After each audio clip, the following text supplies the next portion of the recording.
ঘরেই তো আছে, কি করি? রোজা থাকে কি এত সোজা কথা? খালি নাগে খিদে, বেলা বাজে কেবল মনে হয় 11টা 43। হাই রে, সারাদিন যাইবো কে বলে? আমার রোজা ভাঙার ব্যবস্থা একটু করাই লাগবো। এই কি হয়েছে তোমার, কিছু কি বলবা? না, ওই হইলো আমার মনে হয় কি আমার রোজা ভাঙে গেছে। রোজা ভেঙে গেছে? কিভাবে রোজা ভেঙে গেল? ওই হলো বাজারে গেছিলাম, আমার মনে আসলে না যে আমি রোজা আছি। ওই মনের বলে সদাই খায়ালা দিছি।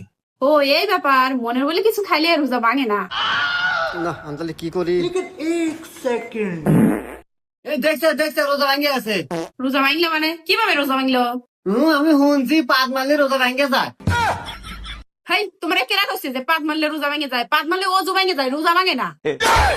ধরা খাইও গেলাম মনে হয়। খালি বাহানা না রোজা ভাঙার। এই শোনো, রমজান মাসের প্রথম শুক্রবার, প্রথম জুমা, যাও নামাজ পড়ে আসো। খাওয়া গেলাম মনে হয়।